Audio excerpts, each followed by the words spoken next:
Doctor صاحب یہ بتائیے گا کہ یہ کتنی کامن ہے، اس کی شرح کیا ہے؟ اچھا، پاکستان میں جو سٹڈیز ہوئی ہیں اس میں یہ کہ جو ہائپر تھائرائڈزم جس میں گلینڈ زیادہ کام کرتا ہے، جس کی وجہ سے یہ بیماری ہوتی ہے، وہ 5% لوگوں میں ہے. ٹھیک ہے، 5%. تو ہر 100 کے پیچھے 5. ہر 5. تو یہ مطلب کچھ زیادہ بہت تھوڑی بہت کم ہو سکتی ہے، کیونکہ یہ سٹڈیز بیسڈ ہے. ہر ان 5 لوگوں میں آنکھ باہر آ جاتی؟ نہیں، اس میں ہر 5 میں نہیں آتی.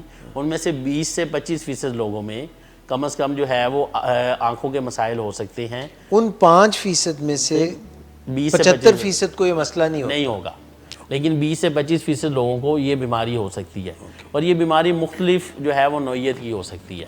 یعنی کہ کچھ لوگوں کو تھوڑے بہت علامات ہو سکتی ہیں جو کہ آپ آگے ہم بتائیں گے، کچھ لوگوں کو زیادہ علامات ہوں گی، کچھ لوگوں کو درمیانی علامات ہوں گی.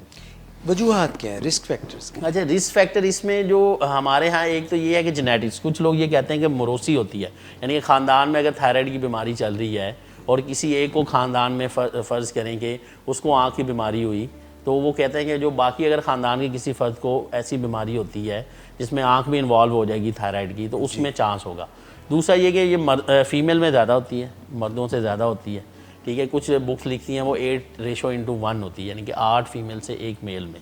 ہم نے لاسٹ ٹائم بھی کہا تھا کہ تھائرائڈ کے مسائل کیونکہ عورتوں میں زیادہ ہوتے ہیں تو اس لیے. اچھا، تیسرا جو ہے اسموکنگ ایک بڑا رسک فیکٹر ہے اس کے لیے، تھائرائڈ آئی ڈیزیز کے لیے.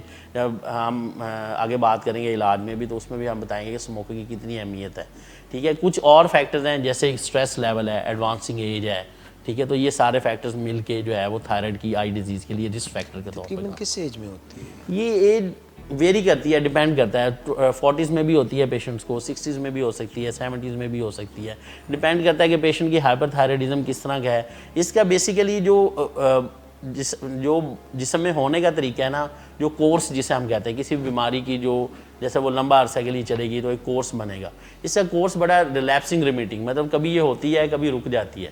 تو اس لیے اس کا کوئی ایگزیکٹ پریڈکٹ کرنا کہ یہ اسی ایج میں ہوگی یا اس لیول پہ ہوگی اور اس لیول پہ نہیں ہوگی، تو یہ بڑا ایک جو ہے وہ کیا کہتے ہیں، جو لٹریچر کہتا ہے اس بارے میں، جو کتابیں وغیرہ یا علم اس کے بارے میں کہتا ہے کہ یہ بڑا ریلیپسنگ ریمیٹنگ قسم کا کورس ہے اور اس کا ریمیشن جو ہے وہ پروڈکٹ کرنا بڑا مشکل ہے کہ کون سی چیز اس کو 100% ابھی ٹھیک کرے گی، کون سی چیز آگے جا کے اس کو خراب کرے گی.